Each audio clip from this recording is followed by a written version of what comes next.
অনেকদিন পর এলাম ছোট্ট একটা ভিডিও নিয়ে। আপনারা দেখতে পাচ্ছেন আমি এখন কোথায়। আমি এখন আছি টাঙ্গাইল বেবি স্ট্যান্ডে, গরুর হাটে। এখানে গরু কেনার জন্য আইছি। কিছুক্ষণ ঘোরাঘুরির পর গরু আমরা ঠিক করি।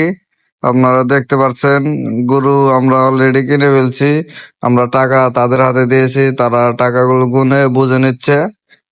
আর আমি দূর থেকে গরুটা দেখে দিচ্ছি, আপনারা দেখেন।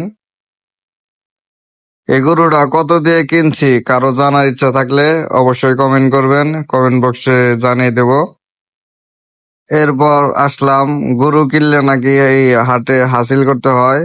এখন হাসিল করার জন্য আমি একটি কাউন্টারে আসি। সেখানে আমাদের নাম ঠিকানা লেখা হচ্ছে। হাসিল করার শেষে আমরা আমাদের বাসার দিকে রওনা দিব। সবকিছু শেষ করে ঠেলাঠেলি করে অনেক দৌড়াদৌড়ির পর আমরা আস্তে আস্তে বাসার দিকে যাচ্ছি। আমরা এখন আছি বেড়াডোমা ব্রিজের উপরে। এখান থেকে যাইতে আমাদের বাসা একটু দূরত্ব আছে। আমরা আস্তে আস্তে যাচ্ছি। আপনারা যারা যারা ভিডিও দেখলেন, আপনাদের সবাইকে অসংখ্য ধন্যবাদ। আশা করি সবাই ভালো থাকবেন। আল্লাহ হাফেজ।